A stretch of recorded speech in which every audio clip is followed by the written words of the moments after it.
I am Stephen Davis, Senior Market Strategist, RJO Futures. It's Friday morning, August 11th, one day after the August 10th crop report. Here to talk to you about the grain markets this morning. Okay, we'll start with corn.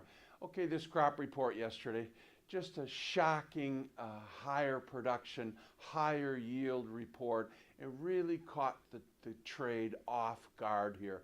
My goodness, this is quite a surprise here. The USDA really big yields, big production on corn and soybeans, and it's really interesting that the independent forecasters are quite a bit away from the USDA forecast. So we'll see how we come together here in the weeks and months ahead and who is right.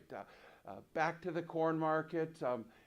Our first chart here today, we're going to look at weekly charts. You've got a weekly reversal down in corn. So technically, this is not good. My work would say corn would be lower the next 5 to 10 business days.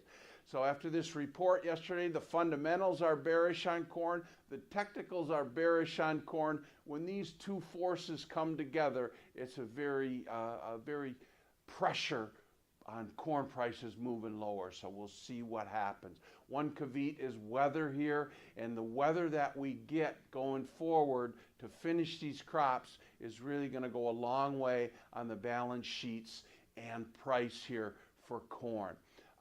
Looking ahead, December 18 exports of ethanol made from our corn could be a driving force for demand for corn. Remember, this is an industry 8 years ago that didn't exist, so I like that a great deal. Another thing, Brazil's got all this corn this year, so with Brazil versus USA in corn exports, and we got our work cut out for us. So we need demand to continue. Early in the week, corn gapped higher. We started the week with export announcements of USDA, our USA corn to unknown destinations, soybeans to unknown destination. So that's a good sign. We need that to continue. Okay, soybean, just a shocking yield report from the USDA on soybeans. So whether you agree again or disagree with it, and there's a lot of growing season left here. Soybeans are made in August. Well, it is August, so some of these corn belts, some major areas, we need a good soaking rain. And like we've been saying, these clouds have been moving around and rain has not been hitting the ground. So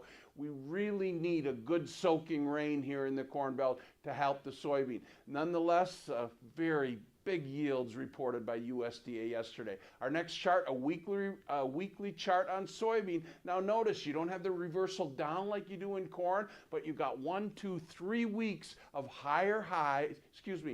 lower highs and lower lows in the bean market. Really puts us into very good support. Watch the Chinese. They're notorious to come in here and buy us U.S. soybeans on breaks, and we're lower than we were earlier in the week. And then the wheat market, nothing bullish about wheat yesterday in the report. Global wheat stocks continue to climb. Here's our next chart, a weekly chart of wheat, and you can see 6 weeks, and you can't make this stuff up, of lower highs and lower lows. So we're pricing ourselves back in the world market. Look for exports of U.S. wheat to continue. Okay, so everybody have an excellent weekend, and Sunday night weather will set the tone early next week.